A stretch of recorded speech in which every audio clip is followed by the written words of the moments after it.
From schools to businesses to Girl Scout troops, people from all walks of life are mourning the loss of a Charleston County woman who made an incredible impact on the Lowcountry. She devoted her life to serving those in the deaf community, empowering those without a voice to be heard. I share her story in this Black Voices report. A funeral is where we go to say goodbye to someone who has died, but it is also one of the best places to go to learn how someone lived. We came not to mourn death, but to celebrate life.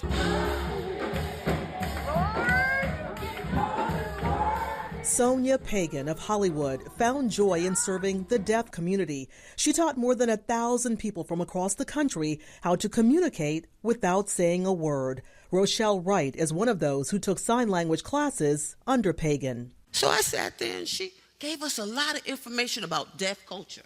Sonia operated in excellence in this ministry. You had to understand first who the people you're serving are, what is important to them, and how you serve them. Wright met Pagan at Royal Missionary Baptist Church in North Charleston, the same church where the funeral was held. Just as Pagan would have it, her entire service was signed by interpreters. Those who spoke at the funeral resonated the same message of how serving the deaf community was her mission. Many called her Son, or Sony for short. To know Sony was to know unconditional love. To see Sony in her interactions with others and to be within her circle was to observe servant leadership in its purest form.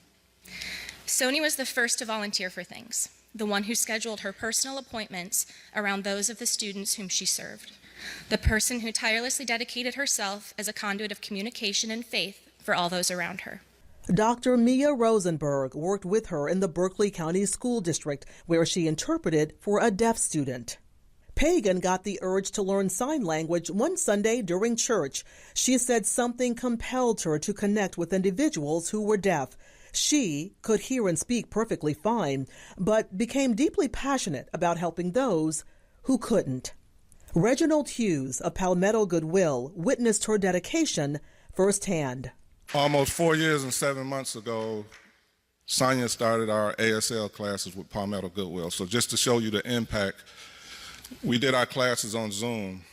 We reached 37 different states to include Guam and Hawaii, and almost 1,000 students have went through our class. From helping to launch one of the first all-deaf Girl Scout troops in the state, to advocating for the deaf community, to giving money to help others, even on her dying bed, Sonia Pagan was a generous spirit.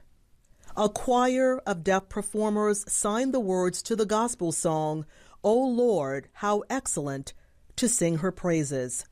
Pagan passed away after a brief battle with cancer at the age of 60. Ann McGill, Live 5 News.